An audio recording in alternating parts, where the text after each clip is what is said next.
మనలో చాలామంది రాత్రి భోజనం చేసిన తర్వాత కూర్చోవడం లేదా నిద్రపోవడం చేస్తుంటారు. ఒకవేళ మధ్యాహ్నం సమయంలో అయితే భోజనం చేసిన వెంటనే సీట్లో కూర్చొని పనిలో మునిగిపోతారు. కానీ రాత్రి భోజనం తర్వాత 10 నిమిషాలు విశ్రాంతి తీసుకొని కనీసం 15 నుంచి 20 నిమిషాలు నడవడం వల్ల అనేక ప్రయోజనాలు ఉన్నాయని ఆరోగ్య నిపుణులు చెప్తున్నారు. తిన్న తర్వాత నడవడం వల్ల కడుపు కండరాల ప్రేగులను యాక్టివ్ చేయడం వల్ల జీర్ణక్రియ వేగంగా సాగుతుంది. దీనివల్ల గుండెల్లో మంట, మలబద్ధకం, ఉబ్బరం, కడుపు నొప్పి వంటి సమస్యలు తగ్గుతాయి.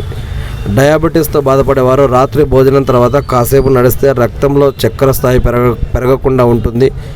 డిన్నర్ తర్వాత నడిస్తే శరీరంలో పేరుకుపోయిన క్యాలరీలు బర్న్ అయ్యి బరువు నియంత్రణలో ఉంటుంది. అలాగే రక్తపోటు అదుపులో ఉండడంతో పాటు గుండె ఆరోగ్యానికి కూడా మేలు జరుగుతుంది.